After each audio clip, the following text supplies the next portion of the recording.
Well, greetings and salutations, everybody. Welcome to Open Mic here on my YouTube channel. I'm, of course, your host, John Campea. It's an honor, privilege, as it is all the time to have you guys joining me here now on the John Campea Show in the mornings. That's our main movie news show. We save a little bit of time for some live questions, but here on Open Mic in the afternoons, that's all we do. All live questions all the time. And I'm really excited because tonight, about a couple hours after we're done this show, just a couple hours after we're done here, I'm heading over to watch the first screening of Ant-Man and the Wasp.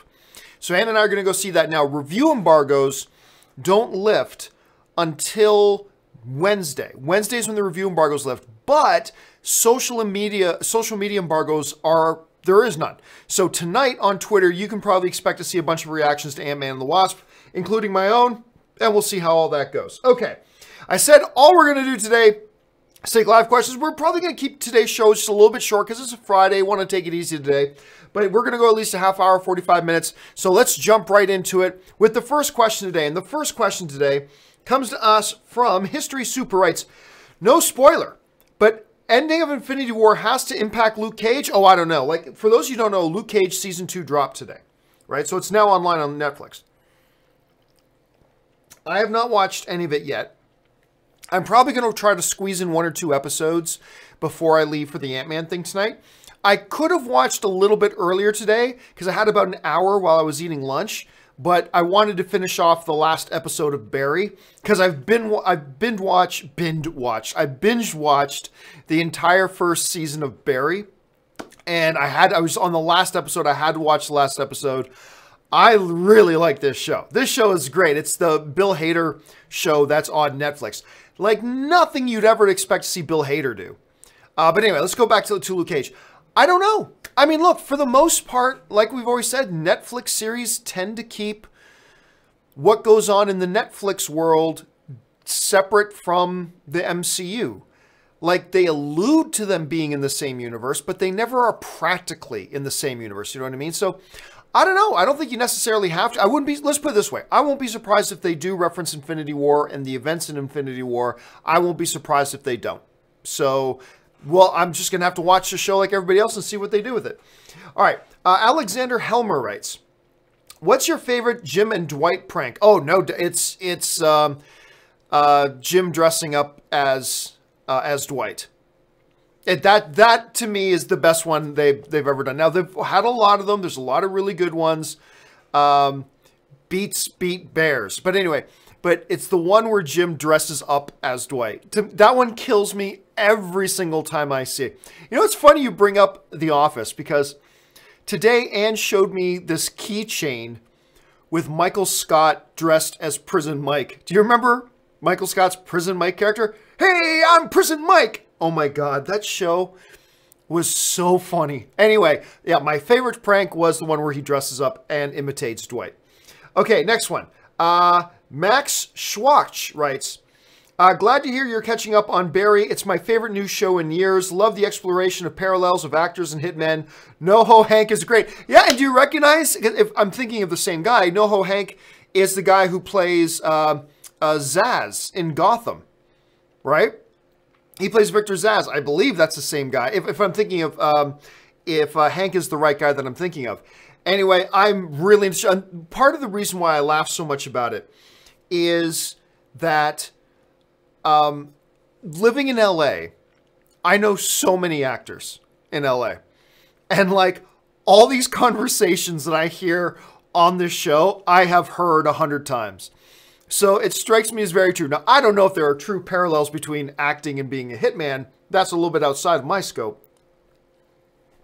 But yeah, the show is really good. It's far better. And again, I never would have pictured Hader being in something like this. But he is, and he's damn good at it. So I'm enjoying that show a lot. Okay, KW Garrett writes, John, we all know Ann is a karate master. She's better than you think. You should just admit the real reason you're missing a tooth is you were bad-mouthing Tom Hanks in Ann's presence. I, first of all, would never be stupid enough to badmouth Tom Hanks in Ann's presence. And make no mistake about it, I have always said Ann is 105 pounds of Filipina fury. And yeah, she was in when I had my heart attack, she was in her jiu-jitsu class. I mean, that's the thing. And actually, that's funny. That's where I broke my tooth initially, was at the UFC gym. I got hit in the face, as you will get hit in the face every once in a while accidentally in one of those classes. I got hit in the face, broke a tooth, got an implant put in, and just the other day, the implant fell out, and the oral surgeon who's going to get it all fixed up, I can't see them till Wednesday. So they said, do you want a temporary thing in there? I'm like, nah, I'm fine. I don't mind looking like a Canadian hockey player for a week till she can get in there. I still have my tooth, too, but I don't mind looking like a Canadian hockey player till she gets that fixed. So there you go. But yeah, don't mess with Ann. By all means, do not mess with Ann. James Welsh writes, enjoying Luke, I'm assuming you mean Luke Cage, season 2, but like most Netflix MCU series does drag. Why does Netflix not listen to the criticism and shorten the episode count? Shorten the episode count is not the answer. I keep trying to tell people this. Sure, look, I have watched TV series that have 23 episodes, and they're all great. The answer isn't, oh, you're a bad writer? Oh, just shorten the episodes. The answer is better writing. Make a better show. You're going to make 12 episodes? By the way, I don't know how many episodes Luke Cage is. But if you're going to make 12 episodes, make 12 good episodes. There are television shows on network television that can do 22 episodes and do them all well. Some can't, but some do. Why can't you do 12? Like, I'm tired of this whole notion that the answer to all this is shorten the seasons. No, the answer is to get better writers. Because if you can't write your show interesting for 12 episodes, then you've got the wrong writers. Just make a better show. Now, I know that's far easier said than done, but what are you going to do? Shrink it down to 6 episodes? Then 3 episodes? Then just make a movie. Then just make a movie. If you can't handle 12 episodes. I remember there was this documentary a friend of mine did called Showrunners. Some of you may have even seen it. And there's one thing where like a showrunner for a network television series where they do 20 plus episodes was like mocking the crying of like the cable television showrunners who only have to do 10 episodes or 12. And like the network guys are like, cry me a river. It's like, so yeah, the answer is not less episodes. The answer is better writing. Here's an idea. Make your show good over 12 episodes. Do that. So anyway, that's just kind of the way I see it. That's just my little pet peeve, though. I know there are a lot of people like, and I'm not dumping on you, James. I know a lot of people think the same way you do. I'm saying from my point of view, it's like, the answer is not shorten the number of episodes. The answer is get better writers. Anyway, that's just kind of the way I see it. Okay. By the way, and I haven't seen a single episode of Luke Cage season 2 yet. For all I know, the writing is excellent. I just haven't seen it yet. But anyway, Corboko writes, in my opinion, the idea of Toy Story 4 coming out kind of ruins the feel-good ending that we saw in Toy Story 3. I felt like their story was complete. Okay, yes, but you could say the exact same thing for the end of Toy Story 1. Right?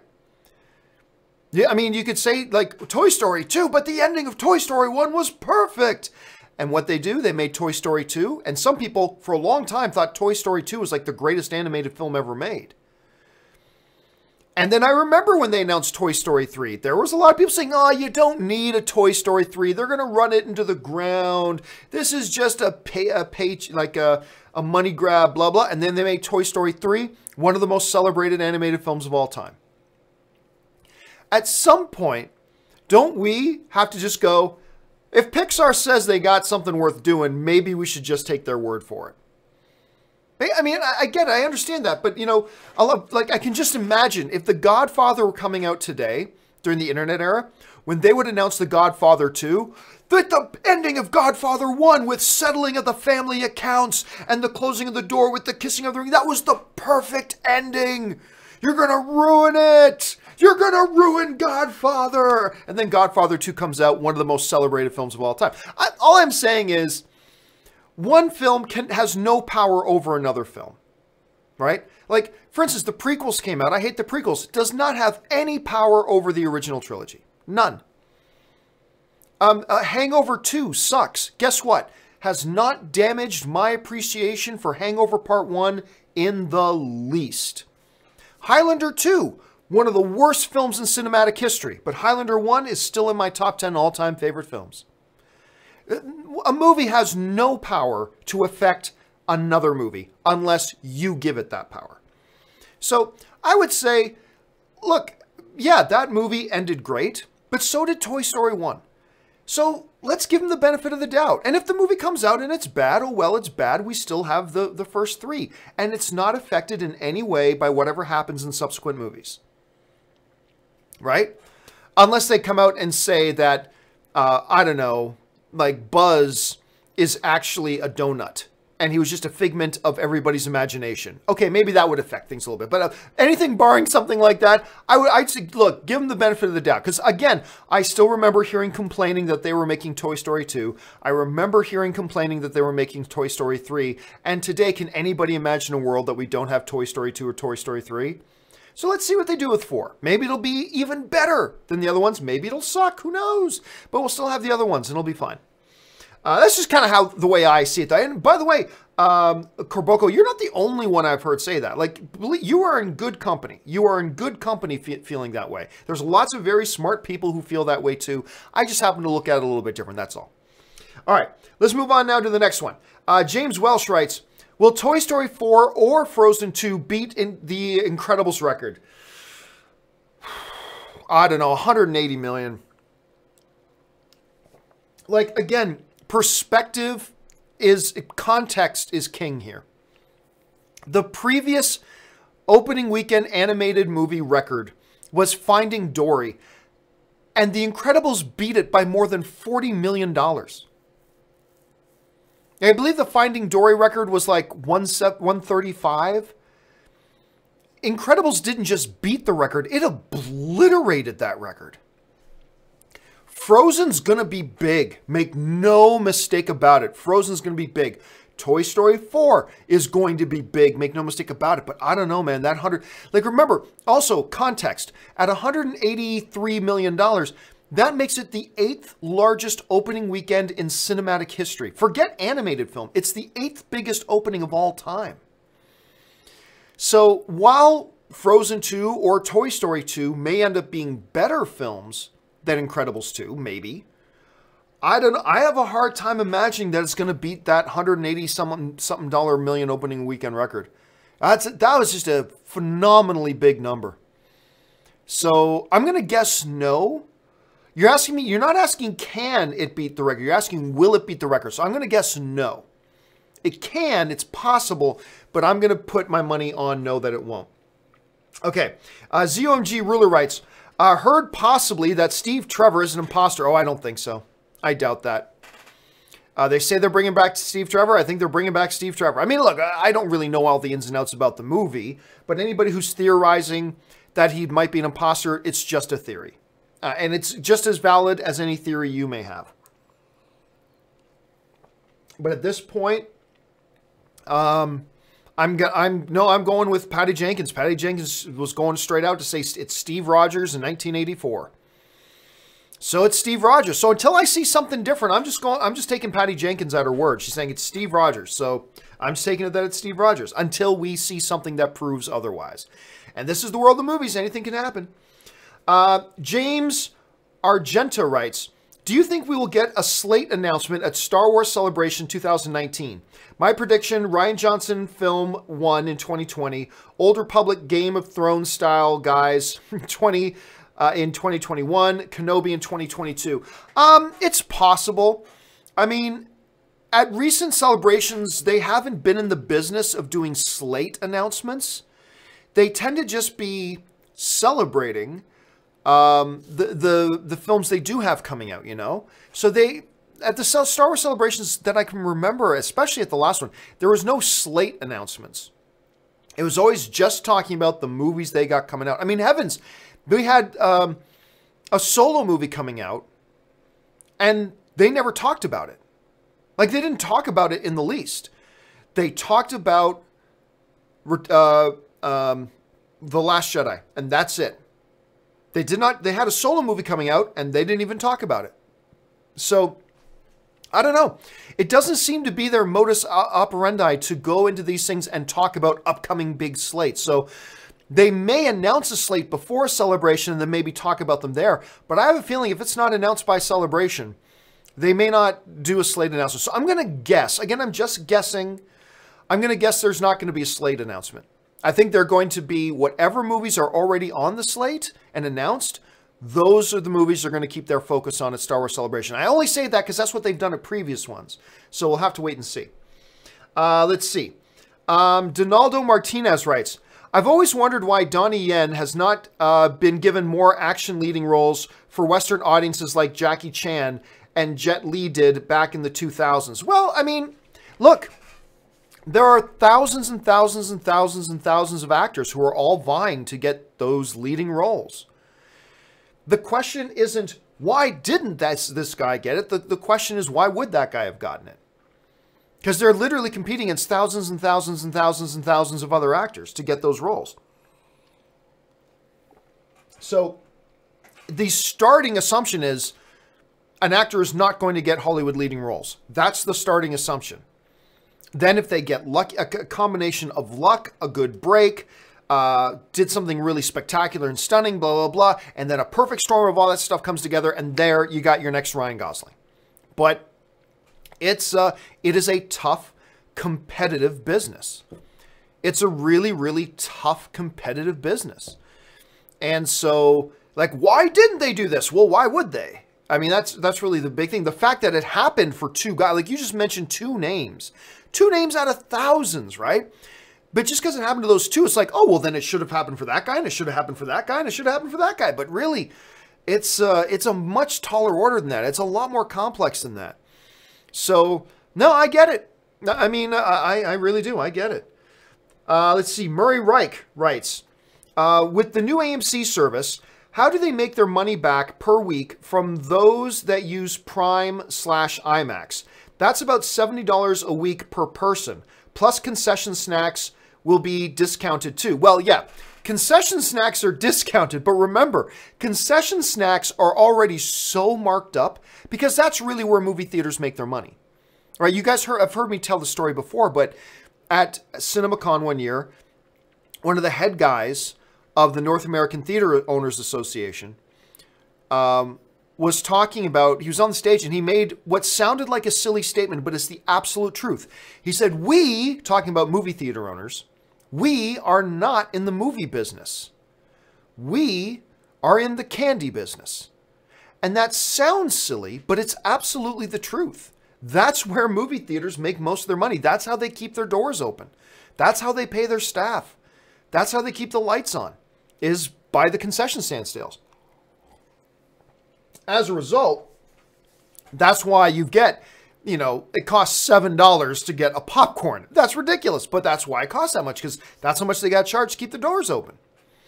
So they can afford to give a bit of a discount on the concession stands, on popcorn and soda. They can afford to give a discount on that and still make profit.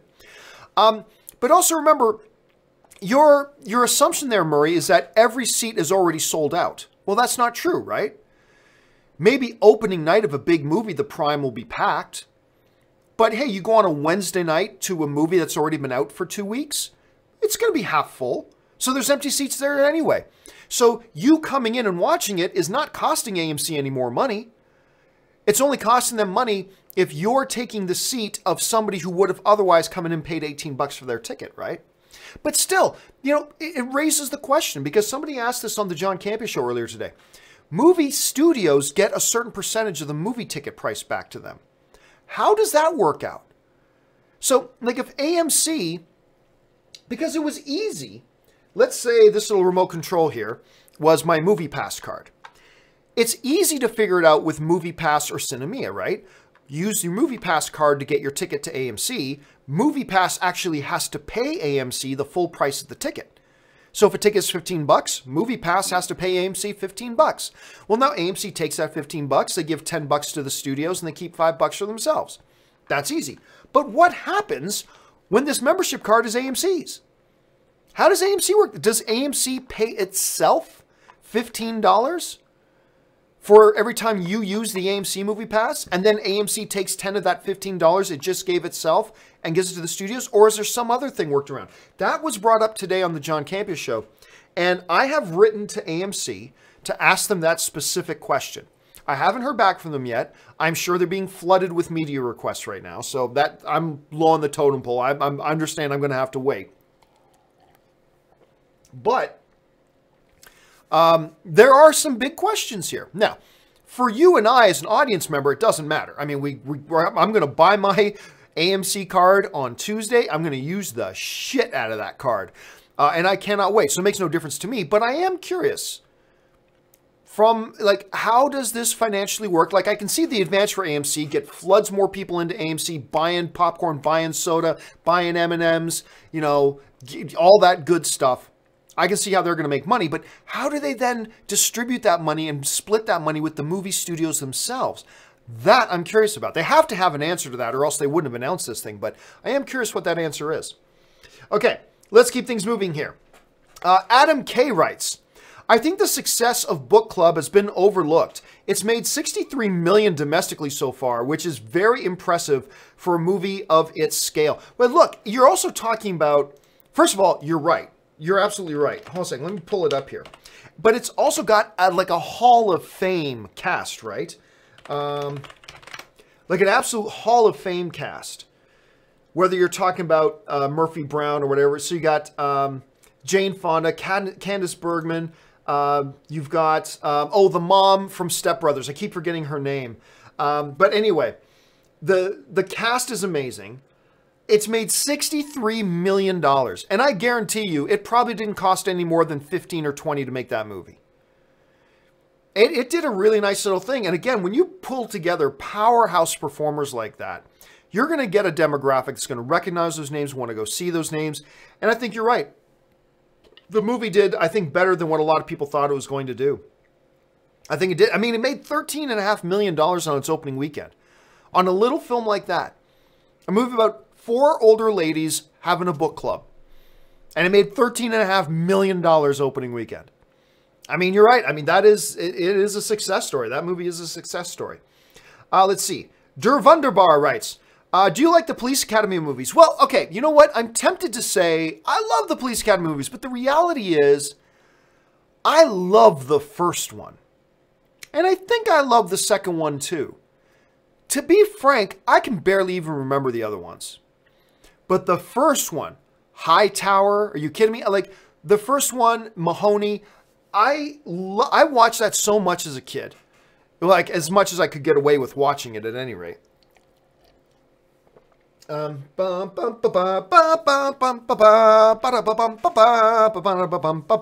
loved Police Academy. Loved it.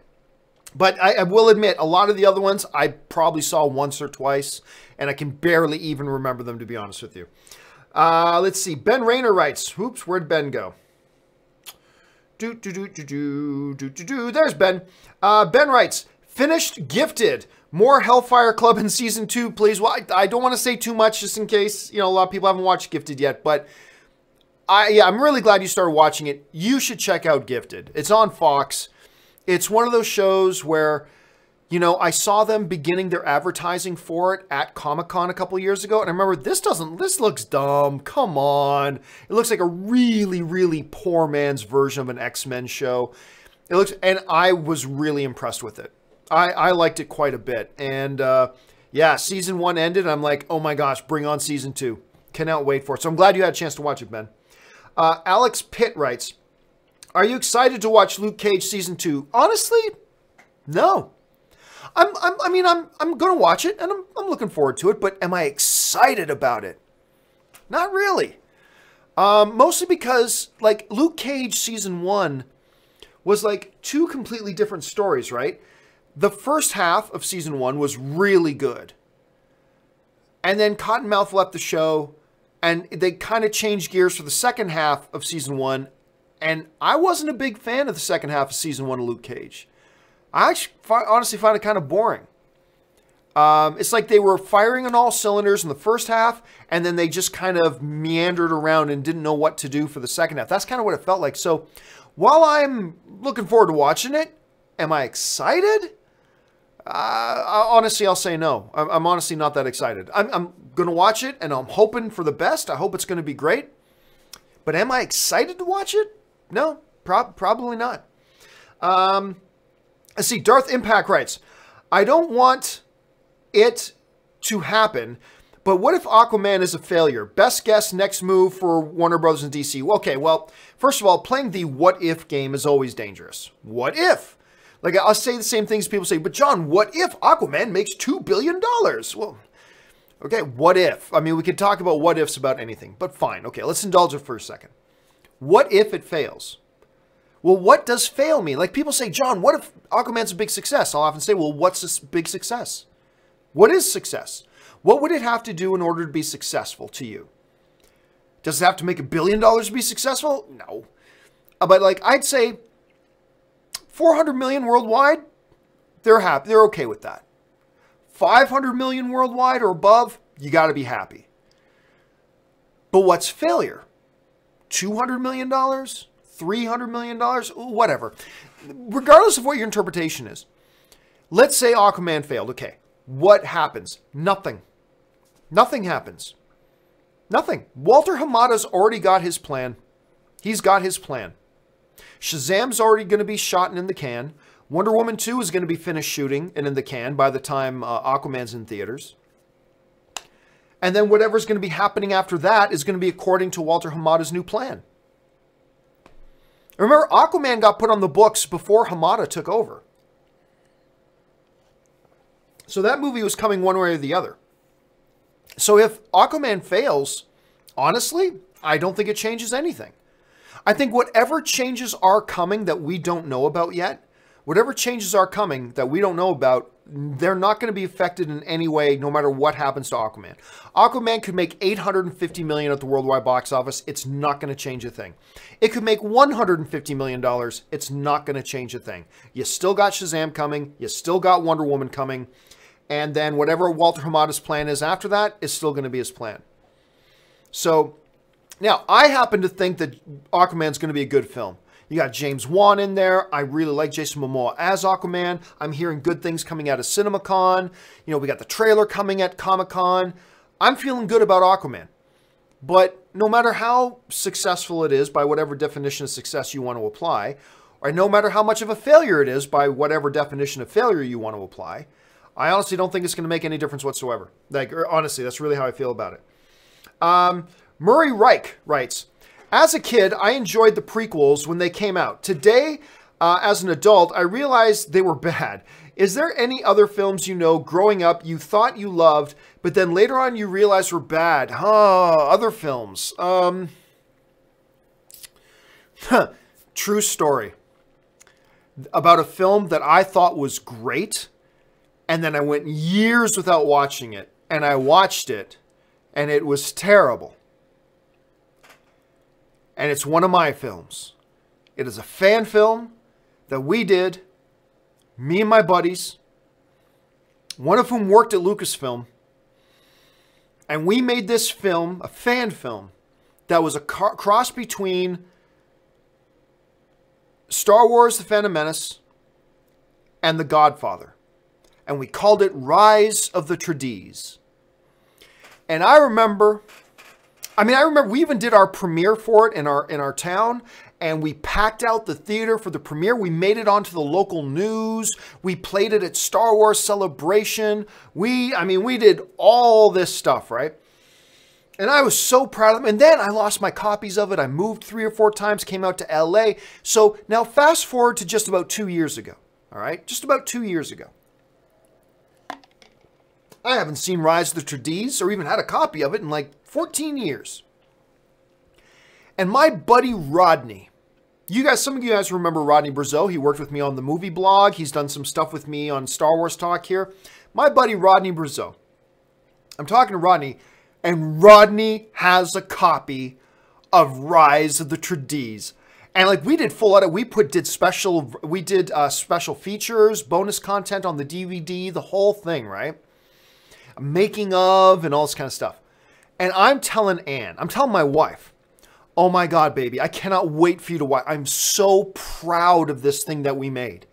So proud of this little project we made, and it took us like a year to make it and all this kind of stuff, and I was so proud of it and blah, blah, blah.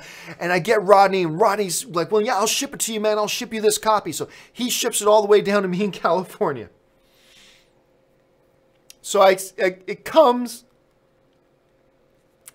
and I get Ann, and I'm like, let's sit down, baby, and watch this. I'm so embarrassed. I'm almost about to cry.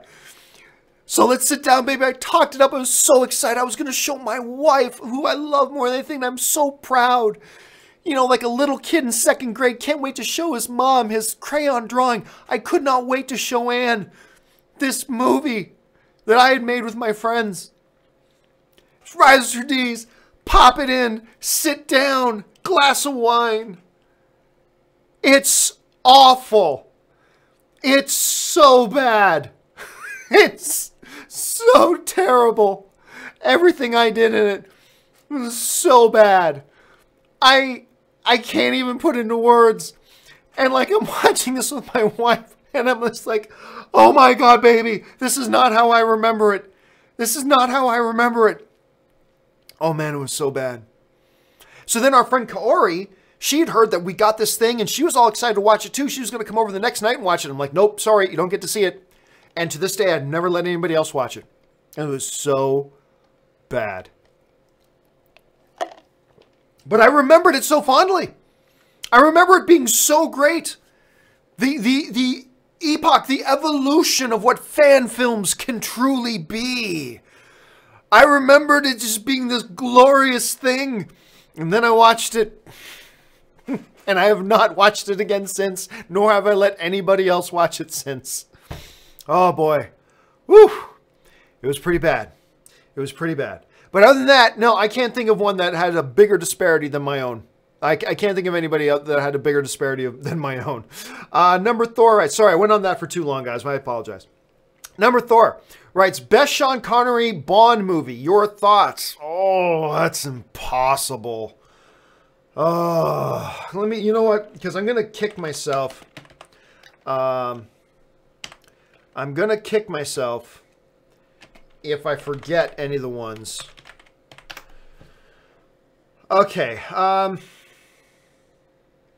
Well, see, there you go. There you go. Because I think I was going to say From Russia with Love. And I know not everybody disagrees with that, but then I forgot about Dr. No. Then there's Never Say Never Again. Gosh.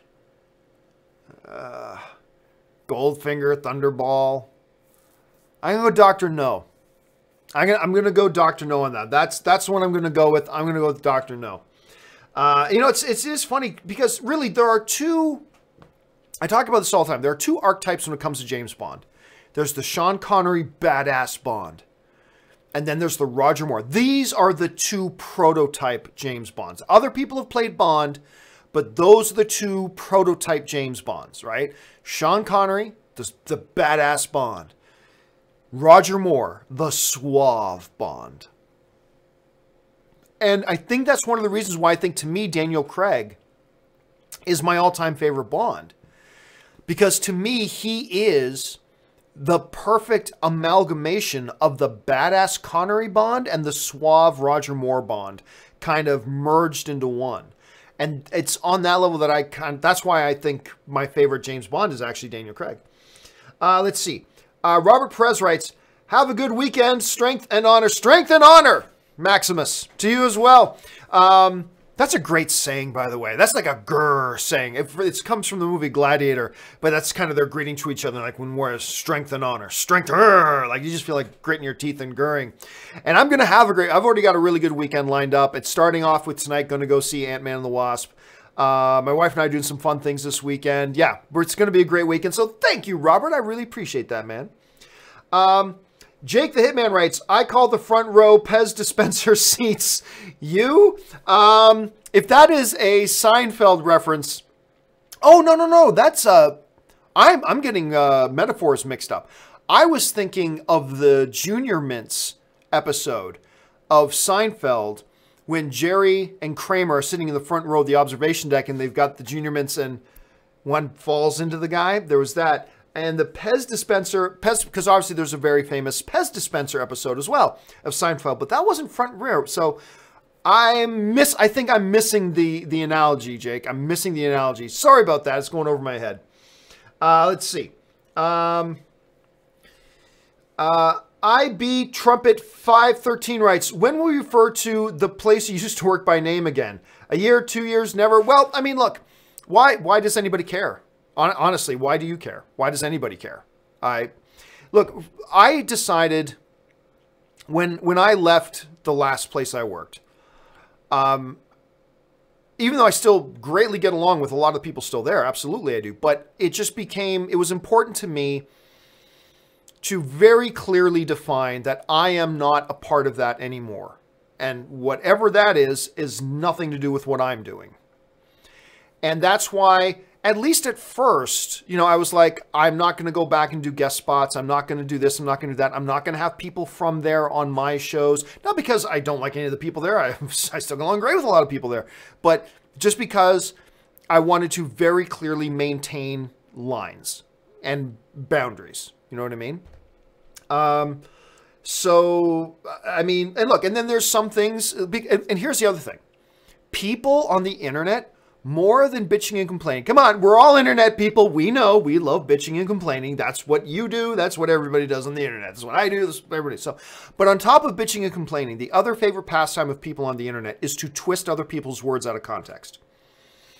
And I kind of made a decision for myself early on. It's like, you know what? No matter what I say about the last place I worked, if I refer to it by name and say anything, somebody will find a way to take what I said. Because you know what? You know how it works, right? Like I go, hey, I saw that movie. It was really good. Somebody takes that and says, John says he hated that movie. I'm like, I didn't say I hated that movie. Well, you said it was really good. That's just, if you didn't say it was perfect, you didn't say it was awesome. Saying it was really good is just another way of saying that it sucked. So you said it sucked. It's like, what are you talking about? So people do that just with movie commentary.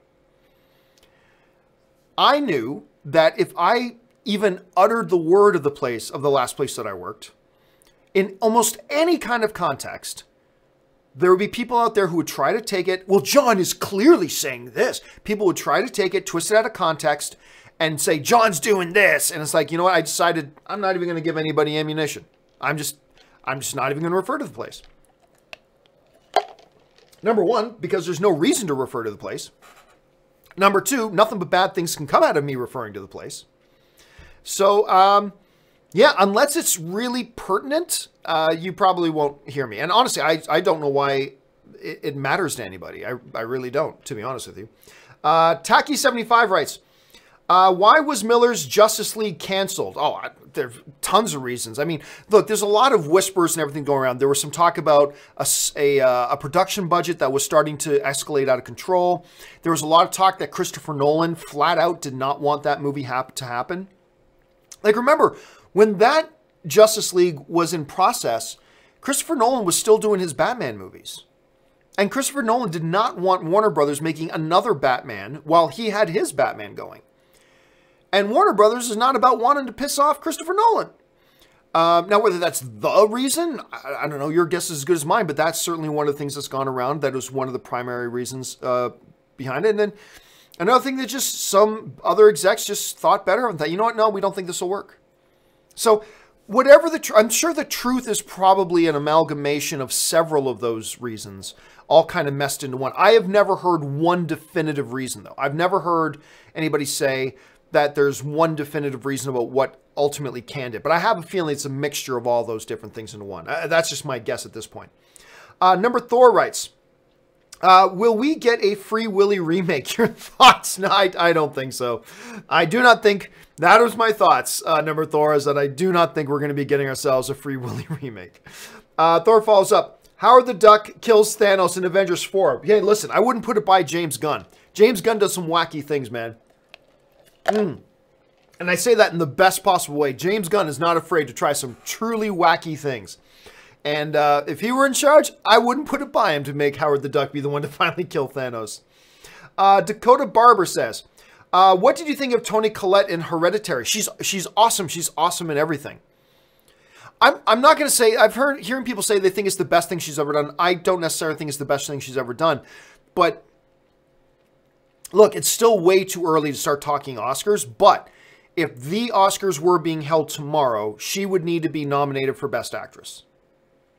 Now, we've got a long way to go and a lot of other movies to come out for the second half of the year.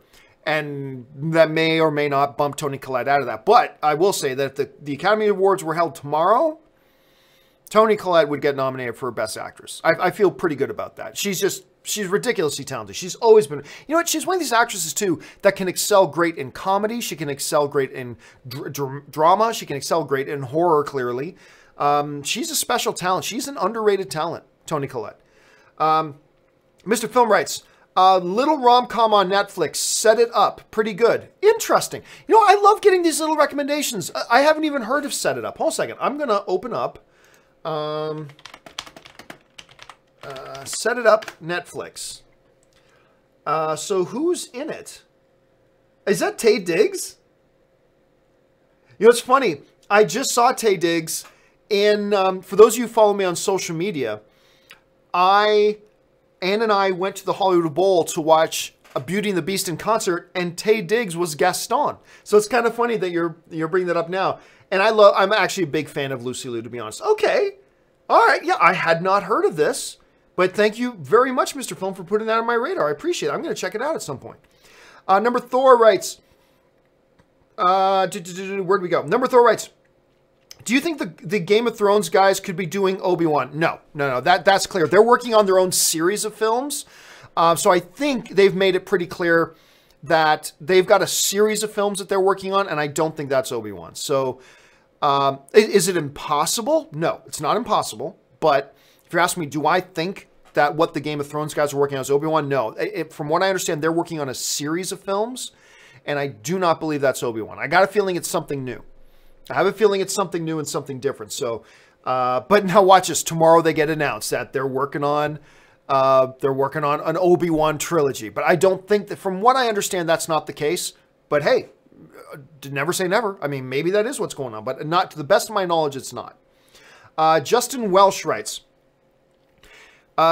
Super John, I think you probably meant Sup John, mentioned I got a Cinemia card for my birthday in Toronto last week in lieu of AMC doing the A-List card. Do you see Cineplex following this? Well, here's the problem with being a film fan in Canada. In Canada, there's this movie theater chain, Cineplex, that does a lot of really good things. Going to a Cineplex theater is an enjoyable theater-going experience. However, they're also a monopoly. They're a complete monopoly that doesn't have to worry about competition. There are some other theaters, but for the most part, if you go to the movies in Canada, you're pretty much going to a Cineplex theater. And that means Cineplex is in a position that if you want to see a movie, you got to come to us. So, I don't know. I would hope they would. But like I said, they're in such a position of power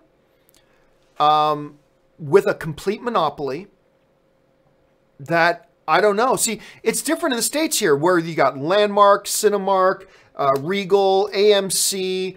You've got the ArcLight chain. You've got this chain and that chain, Carmichael. You got all these different chains. And so there's a lot of competition. And you want to make sure your company, your business stands out from the rest and is competitive. But Cineplex doesn't have that challenge. They have a monopoly, basically. At least when I lived there. And every time I go back to Canada, it's like, any theater around here? All Cineplexes. And again, I enjoy going to a Cineplex theater, but because that's the case, I don't know.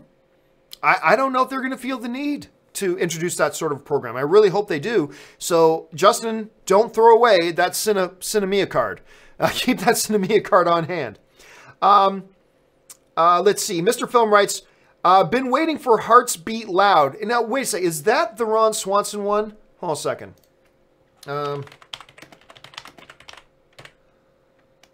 Let me just see if it's the... Yes, it is. It is the Ron Swanson one. And, of course, by Ron Swanson, what is his name? Why am I forgetting? Blah, blah, blah, blah. Nick Offerman. Nick Offerman from Parks and Rec. That movie looks great. If you haven't looked it up, look up the trailer for Hearts Beat Loud. I only heard about the trailer because one of you guys on one of my shows recommended, John, check out the trailer for Hearts Beat Loud. And I watched him like, this is like one of those trailers that makes your heart happy. I love the look of it. Now, granted, I'm a sucker. Ron Swanson is one of my all-time favorite television characters. So I'm a big fan of Nick Offerman. But I think the trailer looks great. So I'm with you, Mr. Film. This thing looks really, really good. I'm very excited about seeing it. All right, last couple of questions here. We're calling it a day, guys. Leandro Fonseca writes, are you going to do a trailers of the week show? It would be fun. You know what? I think I am. I wait till after Comic-Con, but I think I'm going to get together with Ryan, get together with Ray and fact checker Jonathan, and we'll probably figure out a way to make sure, have a good way to keep track of all of the trailers. But yeah, I think after Comic-Con, I think I'm going to start a weekly trailers this week show where we look back at all the trailers, just in case because look, so many trailers come out, and a lot of big ones, but a lot of small ones too that are really good. And where we'll highlight and talk about all the different trailers that come out that week. So we're going to do that right after Comic-Con. So yes, keep your eyes open for that. It will be coming. Maurice Cook writes, what is the real reason Ben left the Batman DC EU? Well, look, I don't know what the one definitive reason is, but I mean, we all knew about, there was a multitude of problems going on. There was a lot of drama.